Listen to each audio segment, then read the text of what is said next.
Hello there guys and welcome to the Smackdown review, the go home show before Survivor Series, which by the time you're watching this will have nearly started and will be out, well, we'll be ready to watch. So we start off with the WarGames women reveal. We go in and Fox's feed in the US was actually 10 minutes behind at this point. So the UK version, we got it on time, but unfortunately for the US, you were 10 minutes behind because of your UCL football matches. And basically, it starts off like I said with WarGames. We've got the 5 heel and the 4 face at this point, and I basically put you can count because Bianca went, well, there's 5 of y'all and 4 of us, and here's our 5th member, and it's Becky Lynch. Becky Lynch has returned to the blue brand to be in WarGames tonight. And I'm very hyped for this. Me and Saul had obviously predicted it basically Becky Lynch or Candice LeRae. Storyline sense, it makes sense to be Becky. And she goes straight to the ring and just goes straight for Bayley. Long time rivalry, of course. We get a Bexploder to Bayley, and yeah, Becky chants straight off the bat. This is I say it's good stuff because Becky's back. She's over as hell. She's a face now as well. And I'm very happy to see Becky. Then we move on to we get a little vignette that basically says Bray Wyatt accused. He's going to wrap up the accusations later. So I'm like, oh, okay. Also, you'll see to the side of me here is 2 Smackdown banners. Now, that's because when it comes to predictions, I'm hoping we will have 2 people for the predictions alongside myself. I'm hoping so. We'll see. Then we'll get a little thing that says Braun versus Ricochet in the semi-finals of this World Cup. And of course, because on this day USA and England drew 0-0, they was making a lot of football comments of USA and England drawing 0-0. So we start off with the Brawling Brutes, and it's because we are getting Butch versus Santos Escobar. The first bit of the semi-final match. And Zillion's on commentary. This was it was okay. I'll point out my issues, right? So first of all, it was a great start. A really nice single leg drop kick by Santos Escobar, lovely. These two did not look like they communicated at all, unfortunately. There's a bit where it looks like Pete Dunne was supposed to do the kitchen sink to Escobar. He misses it and just falls to the floor, then goes out the ring. A little bit weird. Then we get a bit where Butch is on the outside. He just gets dropped rough, like it was nasty. Really nice German suplex from Butch to Santos. Really nice kick to the head as well. And mate, Pete Dunne was landing backflips here, there, and everywhere this match. This was actually quite nice. Then he dives onto Butch on the outside, and they get on the top rope. And Butch decides to snap his fingers on the top rope. He jumps off the top rope, or the apron, to go after El Toro and Joaquin Wild, or I forgot his name. But he goes after those two basically, and again he lands the backflip, goes onto the top. Really nice tornado DDT from Butch to Santos, and then we're on the outside. We get the Usos versus Owens and Drew. This are no, not this one. So we get told basically Usos and whatnot are coming about. And then towards the end, there's a weird collision again. They just didn't seem to match up. They have chemistry, right? And they definitely can fight each other. But there was 2 miscommunication spots here, and neither of them should have miscommunicated, if I'm honest, because it's literally one of those cases that they're both talented. But again, we had the kitchen sink issue, they didn't communicate, and again here there was a weird collision, it just didn't connect. And all of a sudden there's a phantom driver on Butch after a distraction from the outside. Santos advances to the finals of the World Cup. I give this match a 2.5 out of 5, albeit it was an okay match. The issue I had with this basically boils down to miscommunication on Thingy's side, on Santos's side. I think it's just a case of that there was again just a timing issue. This was so much better if it connected, and we don't need a distraction finish all the time. Good match, spoiled by the miscommunication and also the distraction. So then we move on and we get a recap of Bray and LA Knight, and he basically obviously ends up under Pile of Rubble. So then we get Bray Wyatt. So ad breaks around. Bray Wyatt comes out next. And he's saying people whisper about him and that they want to see the monster. They want to see the fiend. But he's not that man anymore. He doesn't want to associate himself with those characters no more. And he says, and I put in my notes, Bray didn't attack Bray, which doesn't make sense. But basically, Bray says he didn't attack LA Knight. And this is about to go more. We get a little vignette and a little promo from obviously Uncle Howdy. Now, basically, he turns around and warns that there's a phone number in there. There might be an Eric Rowan tease, but also there's a thing at the end, wake up, which reminds me of Ryback, weirdly. Then obviously he does that, and we get LA Knight in the back. And basically he's pissed. He's like, oh, I was under a pile of Bray. Yeah, a pile of shit, yeah. What? Yeah.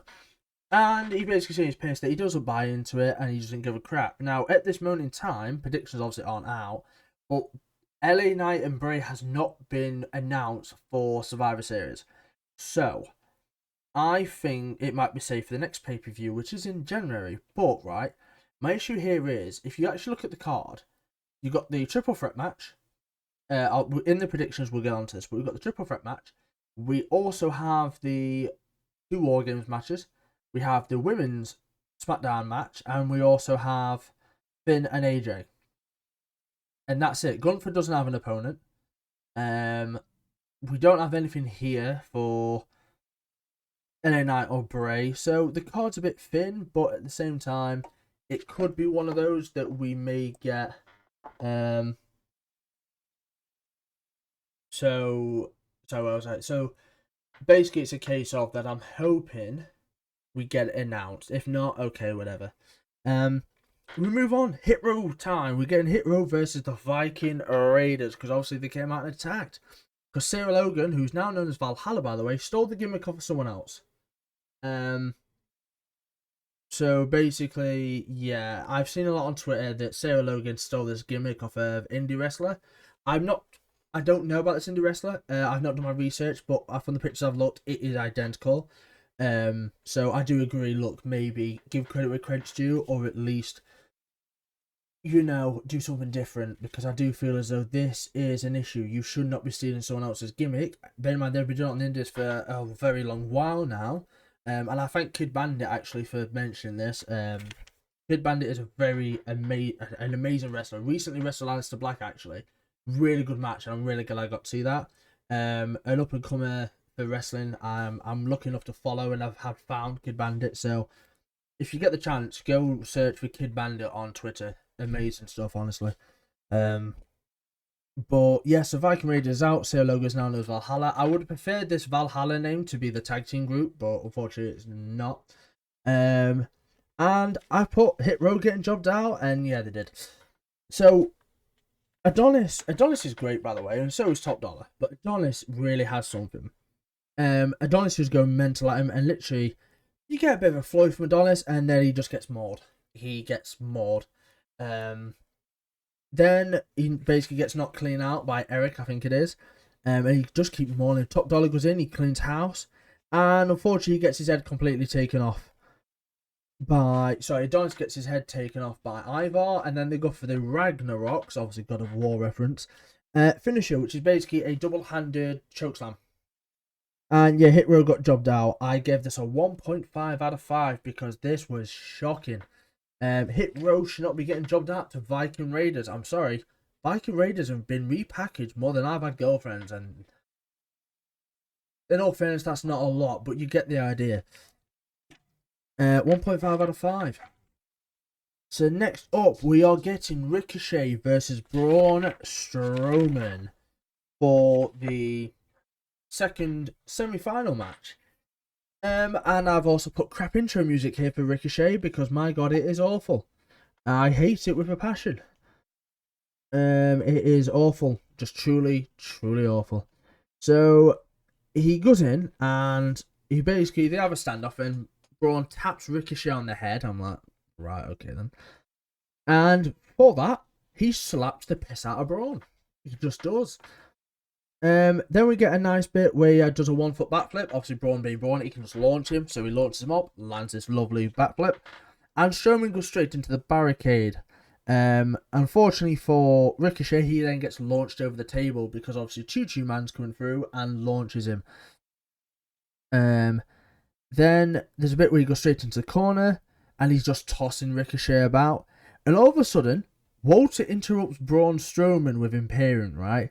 And I'll explain this in a second.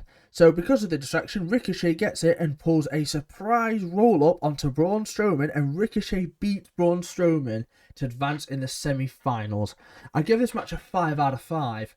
Now, obviously, it's not a joke. No, I'm very happy Ricochet won here, and I'm very happy they kind of took Braun away from it so we can tease the Walter versus Braun stuff.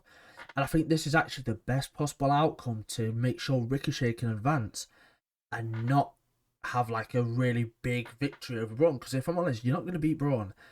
I think this is really well done. I think the match itself was a 2.5 or a 3. The match was good. The match was okay. They definitely could have a good match. But I put 5 out of 5 because Ricochet beat Braun Strowman. I'm very happy about it. But a bit after, so Walter is scared of fighting Braun and he made sure he lost. Ricochet actually ends up going to save Braun Strowman even after being called a flippy floppity doop. I don't know what. And then unfortunately for Ricochet, he just gets chopped down. Walter gets straight out the ring as soon as Braun gets back up. He does not want anything to do with Walter. Sorry, Braun. And then Braun shows off Ricochet, holds his hand up. He's like, look, this guy won. Fair play to him. And shows him, which is good. And then we've got Sammy Uso and it. KO's like, yo, my dog, Sammy. Little backstage. What they don't see, but we do, is Jey Uso has the door open slightly so we can hear the conversation between Sammy and Kevin. And basically, Kevin says, look, don't let the bloodline turn on you. Strike first, turn on them. And then Jey comes out and he's like, oh, Sammy's like, oh, I just got here. And he's like, oh, you spoke to anyone? And Sammy's like, no. He straight-faced lied to Jey about speaking to KL. Now, bear in mind, at this part, I've only got 2 pages left. It's a short thing because 2 hours, fine, but unfortunately, there was not that much that went off and that was exciting. The Go-Ho show was a bit... Anyway, so then we get Becky, and basically she turns around and says she had 4 months of wanting to dismantle, to dismember these players, and that she's looking forward to WarGames. We get Raquel and Shotzi in the back getting ready for the tag team match, and they get attacked from behind. And basically they try to break Raquel's arm, and according to them, they broke her arm. I'm not sure they did. Whatever. So Shayna and Ronda attack them from behind, leave them for dead, and they go out to the ring, and Ronda's trying to cut a promo, and she can't. The mic's like this, all flappy dappy. She can't cut a promo for crap. It is awful, and it's genuinely. I'm crap at promos, but I am now a better promo than Ronda Rousey. She is shocking, absolute crap. And I'll put promo, yay. Shayna had to speak louder and take over because Ronda was not hitting where she needed to hit. And then we get Shotzi come down. She's pissed. She is absolutely pissed. She's coming down. She's taking them both on.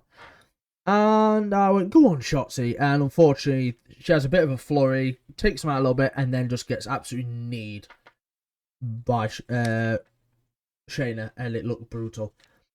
Raquel then comes out of nowhere thinking, oh god, her arm. And she tries to give her some back, and unfortunately can't. I hate this because Ronda. And Raquel gets in and basically goes straight after the arm, and she puts her in the armbar, and it does look painful, admitted.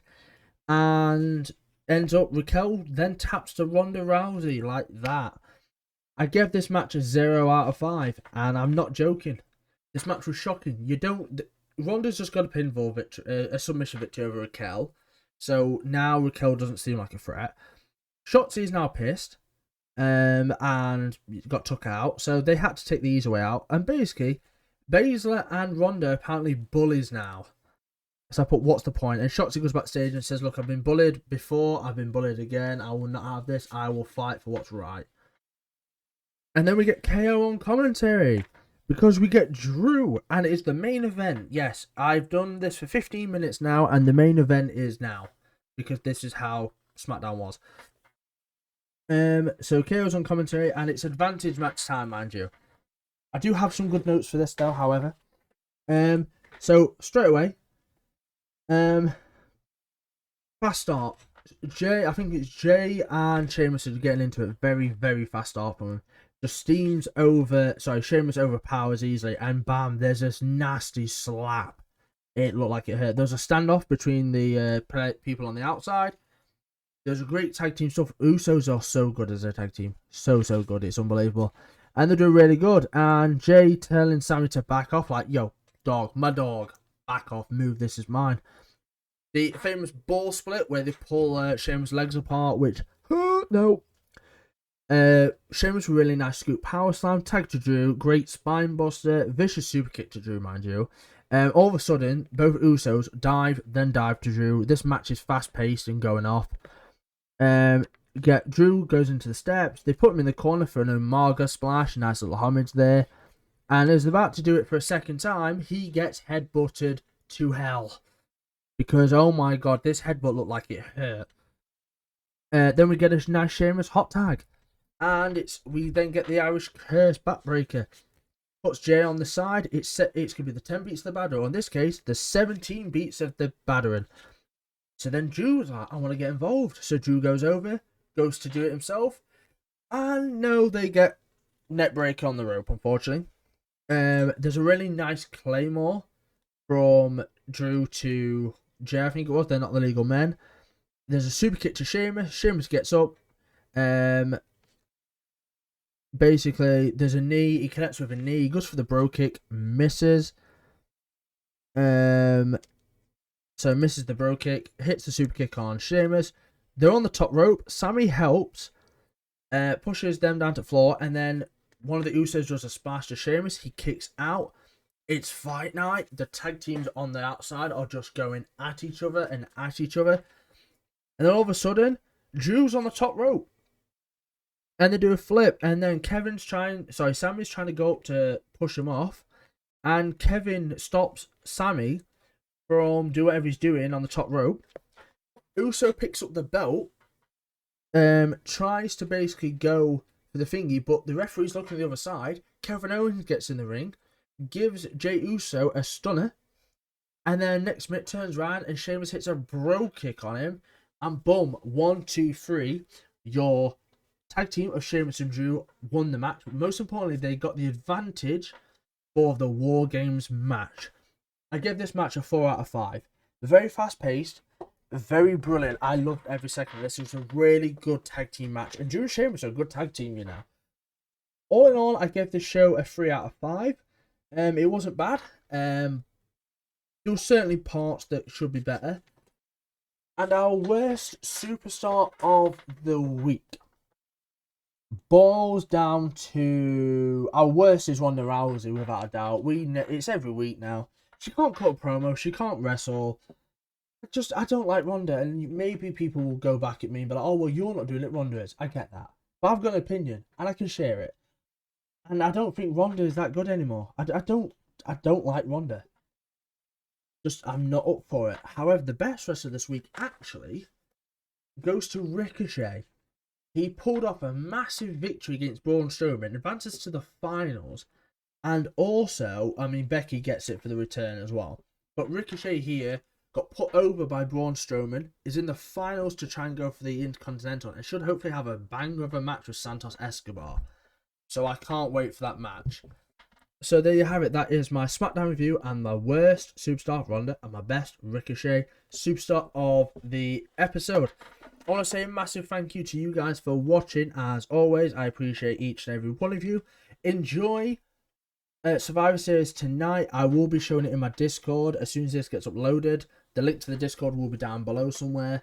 If you watch this far, make sure you like, comment, subscribe, all that good stuff. And I will see you for the Raw review. Enjoy Survivor Series WarGames. Peace.